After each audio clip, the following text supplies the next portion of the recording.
चलिए गौर करिए सभी, आज हमने का उपस्थित बने जा एन सीरीज एंटरटेनमेंट के माध्यम से हमारे बड़ भैया जे एन सीरीज एंटरटेनमेंट के मालिकार बारी ओनर मानी जा निक्को सिंह निहाल भैया तबला पे सेवा दे रहल बनी, छोट बबुआ बेंजू से संगाती कर रहल बनी मिस्र मुस्कान जी,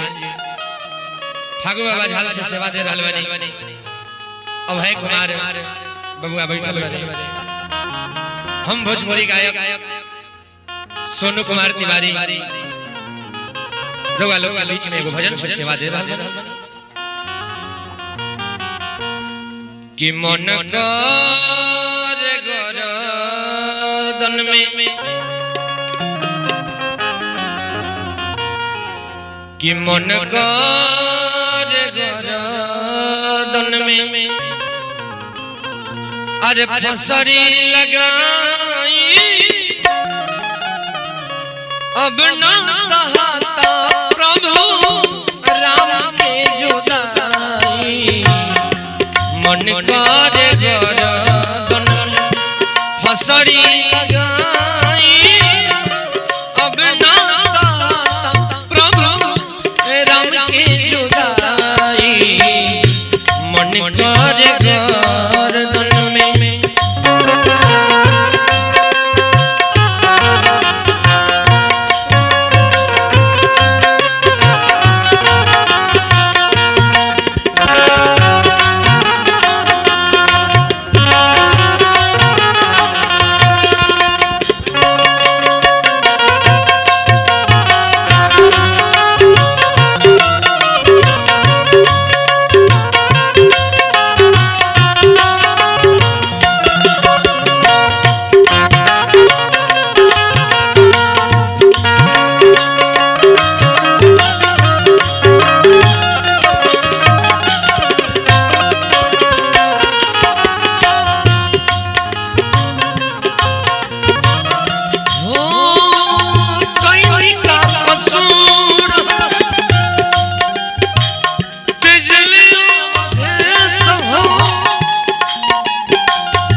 कुछ नहीं को पला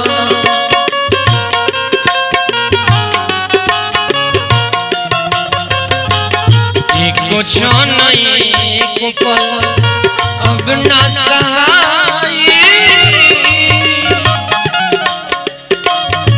अब न सहाता प्रभु राम की जुदाई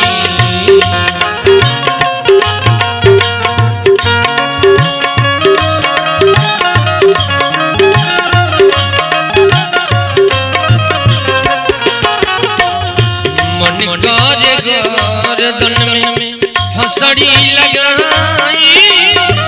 अब न सहाता प्रभु राम की जुदाई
प्रभु बिना मनवाना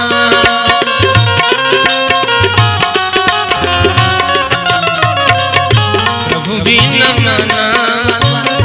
लागे माई प्रभु बिना मनवाना लागे माई मन पर गोरा तन में हसड़ी लगाई